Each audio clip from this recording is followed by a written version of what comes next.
The Irish National Stud has long been revered for its focus on education and tourism. But how has that division of their operation evolved in recent years?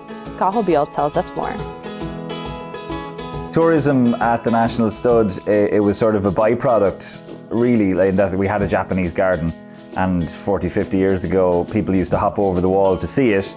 It evolved over time where people were allowed onto the farm side of the business, and then over the last 10, 12 years, we've invested pretty heavily in it as a real pillar of what we do now in terms of how we tell the story, but also in terms of driving revenue. Back in 2015-16, we were doing somewhere around 110, 115,000 visitors annually. We're up to, in 2023, 150,000 plus now. So that's made up of about 60,000 international visitors and 90,000 domestic visitors, because there's more stuff to see, there's more things to do, new retail arm, new racehorse experience, etc.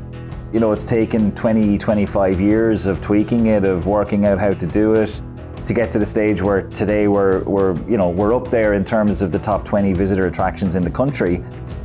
I think even more importantly for us, the animals enjoy it in a funny way. So when like a foal here, they associate crowds and people with positivity. It's not something that they're scared of because they're used to the noise now.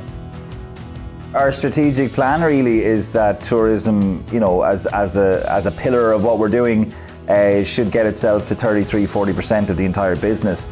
Even in the last 6 or 7 years, like stallion income has always been our fundamental driver, and it always will be extremely important, obviously. But when you're in a situation where you're reliant so heavily on one horse, as we have been in Invincible Spirit for such a long time, it's not a safe place to be for a business to have 60-70% of your entire business reliant on a living, breathing animal.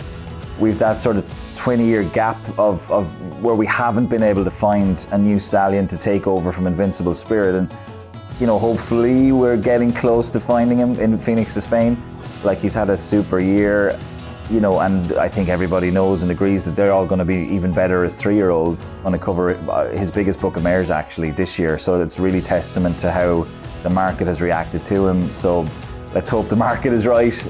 It's the honour of my working life to have been the chief executive here for the period I've had, and I'm thrilled that the board has decided, with the government, has decided to give me an extra 3 years. It's about trying to finish what we started, I suppose. Although the job, look, it's never finished, but we've evolved into education and tourism in particular, to try and tell the story as much as anything else and allow people to come and see horses.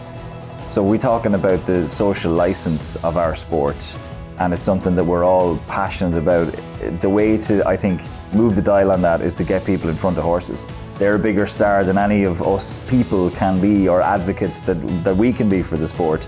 If you get people in the presence of horses, they'll do the heavy lifting for us. So it's become even more important than we imagined it ever would be.